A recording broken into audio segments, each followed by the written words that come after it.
mga katropa. Today is April 10, Wednesday. So first day ng Eid dito sa Dubai.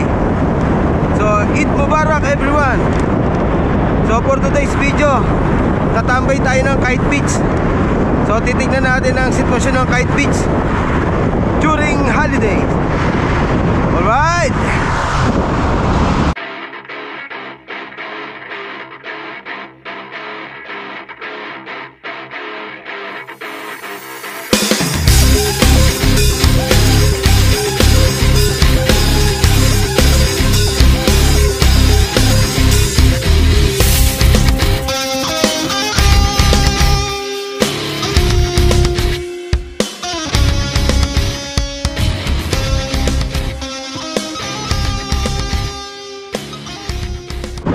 Itong nasa kanan natin, ano yan? Emirates Golf Club. Ayan o. Tapos tabi siya ng ano, Nakheel Metro Station. So dire-diretso lang tayo. Mag-U-turn tayo dun sa bridge, Al Buruj Street. So kakanan tayo dyan sa may balcony. Tapos ano yan, Tram Metro Station. Bike lane na yun. Ayan. Sundan lang natin yung bike lane. Mararating na natin yung Kite Beach.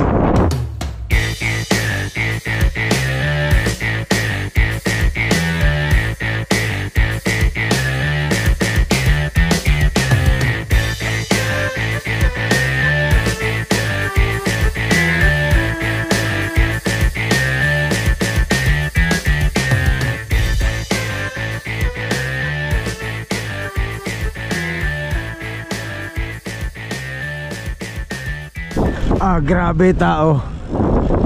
Kala mo may binyagan eh. Sigurado ako punong-puno ang Kite Beach. Grabe yung tao sa labas eh. Hindi gaano dito. Nandun yung tao malapit sa Burj Al Arab. Yan, nandito na tayo sa Kite Beach. Dito sigurado matao rito.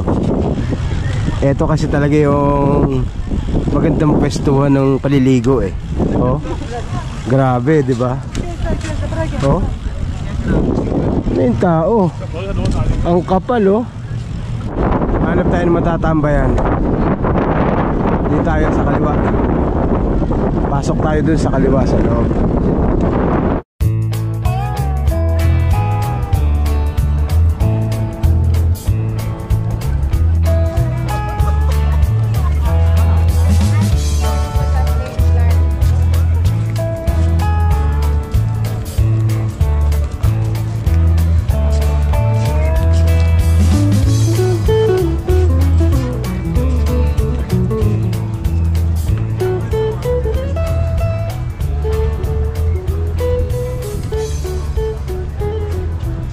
Grabe yung tao, ang dami no.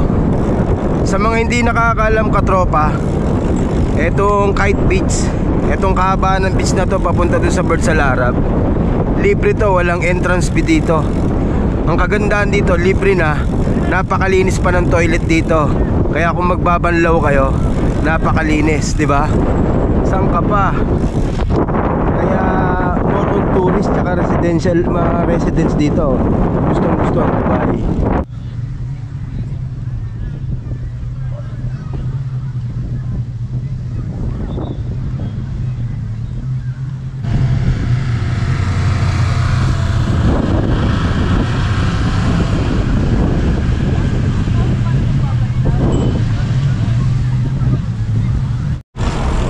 Halos tapos na pala yung nando no. Ganda na no. Buo na siya no. Tapos etong bago buo na rin siya oh. So yun mga katropa, dito na tayo dumaan sa may shortcut, sa may kabila ng bike lane. So tumambay lang tayo ng Kite Beach. So hanggang dito lang to.